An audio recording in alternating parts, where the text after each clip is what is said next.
You were saying in the discussion that ultimately you believe in the two-state solution, but of course the current Prime Minister has expressed serious reservations about it. What do you say to Netanyahu's reservation to a two-state solution? First of all, the first thing that I said in this session is that it's not the right time.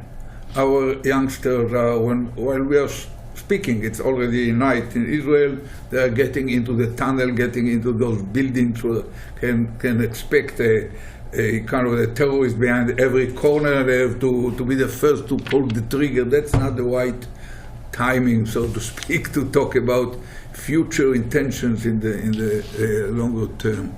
But having said that, I might say that Netanyahu is wrong and I'm right. I cannot say a lot more. The problem is that he has slightly more than half of the people, and he is Prime Minister, and I'm a former Prime Minister, but I'm not active now in politics, and somewhat less than half of the public support my position. I think that they are blind to the realities, and when I explained that Israel should be interested in two-state solution, not because of justice for the Palestinians, because of our own interest, our own future, our own security, our own identity.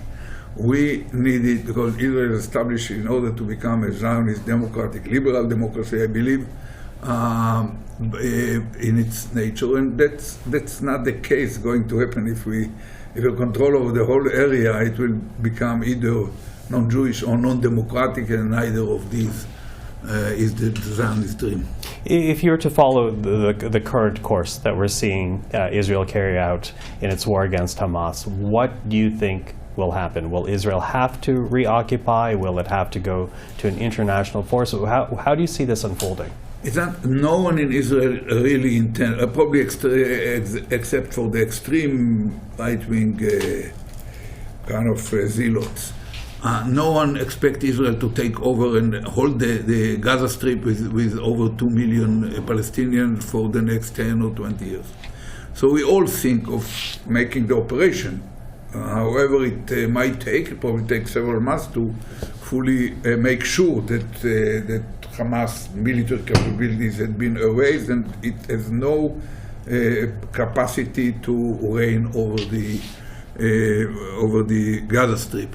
So we think of this term as a term that we will be there, not occupied forever, but we will be there for several months. And I personally believe that the right answer for the day after is that while we are fighting there, together with the Americans and the whole axis of moderate forces in the Middle East, mainly the Sunnite autocracies, Egypt and Jordan, MBS, Saudi Arabia, MBZ, the Emirates, probably in a different way also the Qataris, because their financial cloud can help.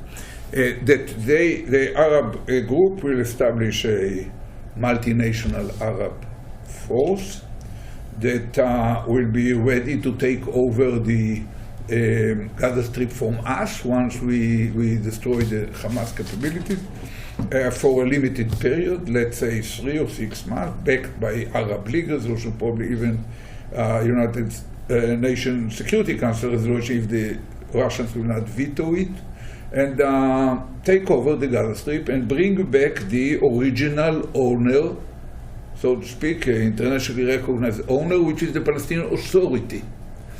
They are now in the West Bank, but bring them there and help them probably stay another 3 months or 6 to help them to make sure that they are capable of holding it. That might be the solution.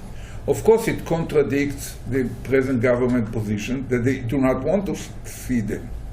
And I think that they are wrong, and I'm right.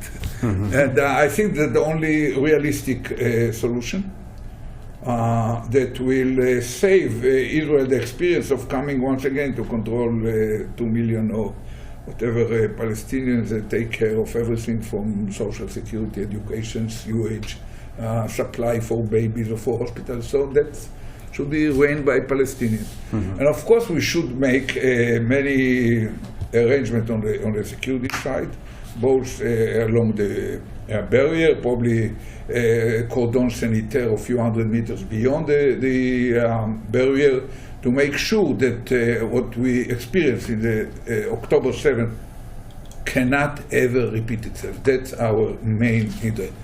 To make sure that this phenomenon of the slaughtering of 1,200 people, abduction of another 250, cannot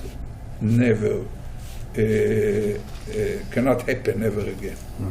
Now, of course, a precursor to that, and you said it, is to make sure that Hamas loses control, never gets back power again in Gaza.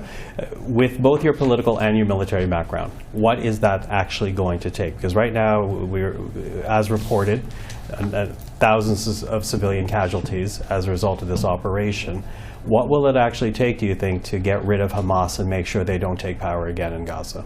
It will take more time and toil and sweat and tears and blood. That's the nature of war. I hope minimal loss of death toll for ourselves, and I hope also that minimal damage to civilians who do not have did nothing wrong except for being held under gun to the temple by the Hamas people. Out of the over 1 million people in the northern part of the Gaza Strip moved to the southern part, already moved on foot. It's not unlike Canada. We are a tiny country, much, I believe even smaller than Nova Scotia. But very tiny, so in the Gaza Strip, it is probably 120 square miles. They can walk on foot from the northern part to the southern part, and you can see it on TV every afternoon. Several thousand, probably tens of thousands are moving. Now there are only 150,000 people held under point of a gun by the Hamas as a human shield. But 150,000 is a lot too many to be killed in attack. So we are doing our best to minimize it, to avoid it. We do not enjoy seeing innocent Palestinians being buried, but we have a compelling imperative to make sure that Hamas is destroyed physically and as a potential power to reign over the Gaza Strip. And I prefer to see Palestinians coming there and taking control, backed by the Arab world. They've been financed by the Arab world to develop, to rebuild, to create of it a normal place for human beings to live.